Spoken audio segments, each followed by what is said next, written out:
I feel like journaling is something that's been grouped in with a lot of other self-improvement type things, which isn't inherently bad, but at the same time I do think it kind of gives the appearance of journaling as being a sort of passing fad or a trend almost. And I think that's the wrong way to approach keeping a journal. I think it's something that, if done correctly, can completely change your life, and that's kind of a clickbaity, whatever kind of BS cliche thing to say, but I think it's true. I think it's changed my life for the better. And I feel like you got to make that clear. You got to be like, yeah, it's not going to destroy your life. Your house isn't going to blow up because you started journaling. You're not going straight to hell.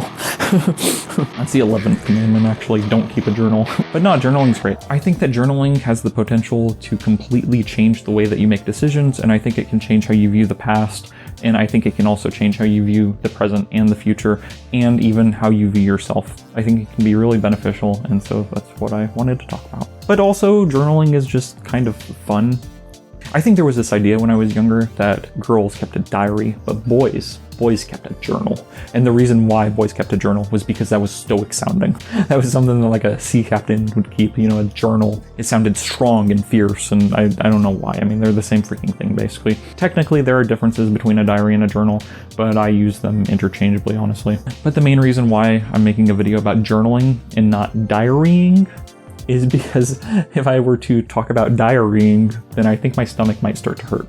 Okay, so what is a journal? It's just a place where I write down all my thoughts, all my feelings, all my emotions, all my worries, my fears, my anxieties, all my hopes and my dreams and the things I'm excited about. I write down my wishes and my predictions and how I think things will turn out, and I write down my life plans and what I want to accomplish. And I write about things I'm struggling with and things I'm having a hard time with, and really I just write my thoughts. That's what it is it's just writing your thoughts down in a book. So the hope is that once you get your thoughts out, then you're able to look at them and examine them in a way that is more realistic and level-headed. But sometimes I think that you're scared or you're anxious and you just have these feelings, but you don't actually know the reason why you're feeling these things. And so in my case, I have been worried about things, and I have started writing, and I've written down why I might be worried. And then I'm able to kind of look at things and go, maybe I shouldn't be as worried. Maybe I don't need to be as worried as I am. So I think that sometimes journaling can help you to realize that your fears maybe aren't justified. But here's the thing. Sometimes it helps you to realize that your fears are perfectly justified.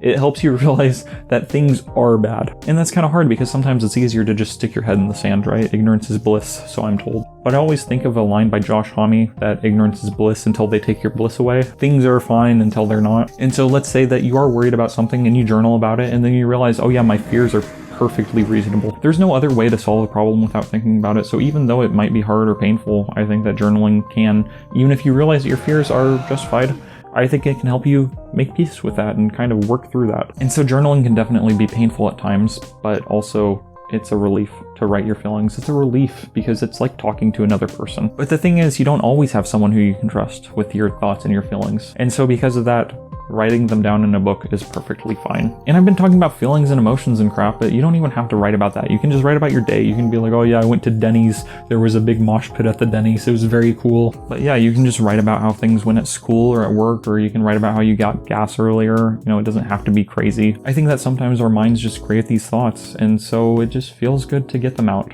Because I don't know if you're like me, but I always have thoughts. I always just have thoughts going off in my brain.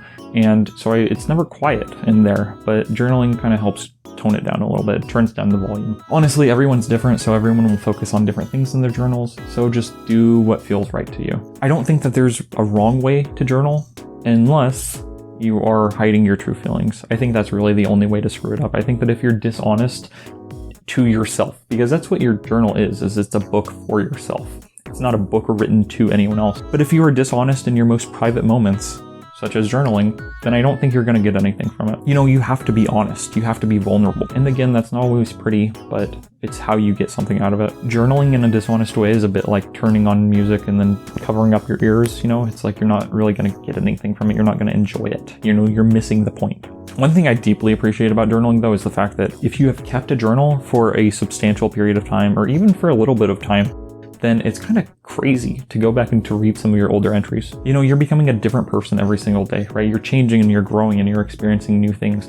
And sometimes it just feels like life is passing you by. And so a journal is a good way to kind of slow time down a little bit. And that sounds weird, but I think that if you journal and if you reflect, on your days, then I think that time won't seem to move as quickly, because you'll kind of realize that things are happening every day. It's not like time is just speeding by and speeding by and speeding by and nothing is happening. No, there's always something happening. Things are happening all the freaking time, right? It never stops. And so it's really cool to go back and read some of my older entries, because I can see just how I've changed as a person. Because I've always journaled in the most honest way that I can. I've always tried to be as upfront and as clear with my thoughts as I can. And so because of that, I can go back and I can see who I used to be. And it's just really interesting to compare that person to me now. You know, because I poured my heart and my soul into my old journal entries, right? And so it's like, I can see what I was struggling with. I can see what I was hopeful for. And I can see what I wanted and what I dreamed about. And I think that making that comparison of who you were then to who you are now really kind of puts things into perspective.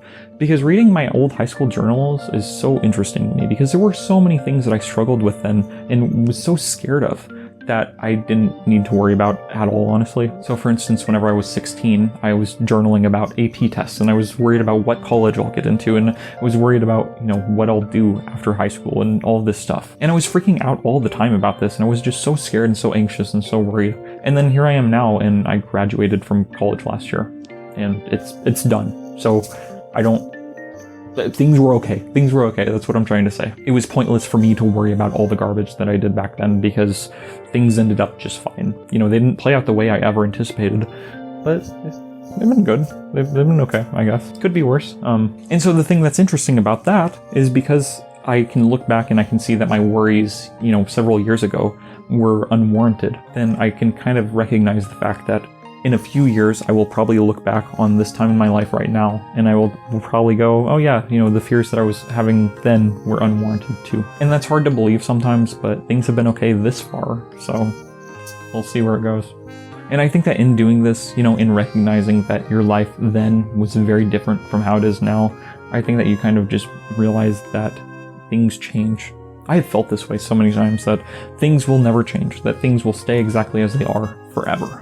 But the thing is, that's just not true. You know, life and change, I've come to learn, are synonymous. And so I think it's really easy to forget that today will be yesterday soon enough. So if you don't believe me, then I will tell you, I'm recording this on May 26th. And so I probably won't have it up for another, you know, at least a week, probably 2. And it's crazy to me to think right now that things will be different. Things will have changed in some way in 14 days. And I don't know how they're going to change. I don't know what will have changed, or even if there will be any substantial change. But just to prove my point, like I said, today is May 26th.